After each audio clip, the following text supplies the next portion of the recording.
Memory clocks. You may have seen them on your MSI Afterburner or any other overclocking utility. You also may have wondered if the memory clock will affect performance to the point where it's worth the effort to push your memory. In a nutshell, memory clock is the speed in which your VRAM operates at. Higher the clock speed, faster the memory is running. Well, that's a dumb question. Of course, faster is better, right? That's what we're about to find out. So, the graphics card I'll be using is Gigabyte G1 Gaming GeForce 980 Ti. It has 6GB of VRAM operating at a 1753MHz base clock and 7012MHz effective. I will be underclocking and overclocking my memory at various points to see the difference. I'll be using a mix of synthetic benchmarks and real game benchmarks. The benchmarks I'll be using are Unigine Superposition, GTA 5, Crysis II, and Counter-Strike Global Offensive. Without further ado, let's jump right into the benchmarks.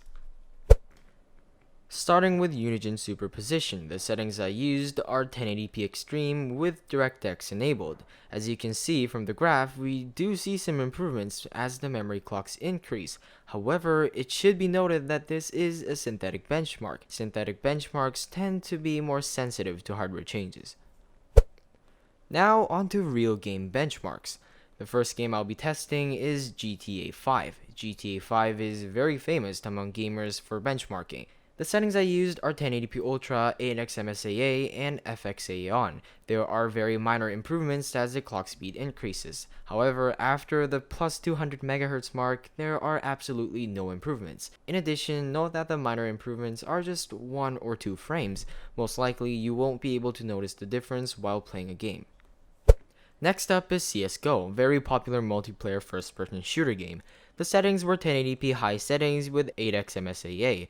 We do see some improvements here too. It seems that overclocking has increased the frame rate by 6 compared to the stock settings and 10 compared to the underclocked settings. The reason for the increase in margin is most likely due to the increase in FPS overall. Since CSGO isn't really an intensive game, the overall FPS greatly increased. As a result, the impact of the memory overclock has also increased. The last game we'll be testing is Crysis II. I wanted to test Crysis 3, but I just didn't have that game in my hands, so I went with its brother. This game shows us a different story. As the clock speed increases, the frame rates increased by notable amounts. Although the 400 MHz overclock gave us slightly lower results, but I highly doubt this is because of memory overclock. I probably messed something up.